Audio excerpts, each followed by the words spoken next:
నేను ఒక్కటి అడుగుతానమ్మా, లడ్డూలో కల్తీ జరిగితే ఒక్క మాట, లడ్డూ ఇగో నేను టీడీపీ వాణి కాదు, జనసేన వాణి కాదు, ఎవరి వాణి కాదు, సాధారణ సగటు మనిషిగా నేను అడుగుతున్నా, లడ్డూలో కల్తీ జరిగితే 5 ఏళ్ల పాటు ఆ కల్తీ అలానే కొనసాగితే ఎవ్వరికీ ఏమీ కాకుండా ఉంటుందా? ఒక్కటి అడుగుతున్నా. కల్తీ నెయ్యి తింటే రోగాలు వస్తున్నాయి, కల్తీ పాలు తాగితే రోగాలు వస్తున్నాయి, కల్తీ జరుగుతుంటే హాస్పిటల్ పాలవుతున్నారు. అది మామూలుగా కాదు, హోటల్లో కల్తీ చేసినవి పెడుతుంటే ఇబ్బందులు వస్తున్నాయని చెప్పి హాస్పిటల్ పాలవుతున్నారు. ఇక్కడ కల్తీ లడ్డూలో కల్తీ నెయ్యి అంటున్నారు. నేను ఒక్కటి అడుగుతా, తిరుమల తిరుపతి దేవస్థానంలో పోర్టులో ఈ లడ్డూ తయారీ విభాగంలో అందరూ దుర్మార్గులేనా? అదే కదా, ఏ ఒక్కడు కూడా మంచివాడు లేడా? వాళ్ళు వచ్చి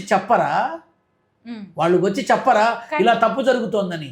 అమ్మ, ఇది కేవలం ఒక రాజకీయ పరమైనటువంటి కుట్రపూరితంగా జరిగిన వివాదంగానే నేను భావిస్తాను. ఎందుకు అంటే మరి రీసెంట్గా చెప్తున్నారు, బాత్రూమ్లు క్లీన్ చేసే కెమికల్ అందులో ఉంది, బాత్రూమ్లు శుభ్రం చేసే మరి అవన్నీ ఉన్నప్పుడు తిన్నవాళ్ళు నాశనం అవ్వాలిగా, ఆరోగ్యాలు పాడవ్వాలిగా, కనీసం లంగ్స్ చెడిపోవాలిగా. ఒక్క కేసు నమోదవలేదే, ఒక్క కేసు. లడ్డూ తినడం ఒకవేళ అటువంటివే ఉంటే వెంటనే వామిటింగ్స్ అయ్యి వాళ్ళ ఆరోగ్యాలు పాడయ్యి హాస్పిటల్ పాలు. ఏది మరి క్లీన్ చిట్ ఎందుకు ఇచ్చింది? బికాస్ అక్కడ ఏం లేదు. రాజకీయ పరమైన కక్షల మధ్య మనం మాట్లాడుకొని కూడా అర్థం లేదు, అంతే తప్ప ఇది దాని గురించి మాట్లాడాల్సిన ఇది కాదు. కానీ లడ్డూలో అంత భయంకరమైన కల్తీ జరిగి, కల్తీ నెయ్యి ఉండి, కెమికల్స్ వాడి ఇంత చేస్తే ఎవరికి ఏం కాలేదు అని అంటే ఎంతవరకు తీసుకోవాలమ్మా దీన్ని? ఎంతవరకు తీసుకోవాలి? నాకు బాధ అనిపిస్తుంది.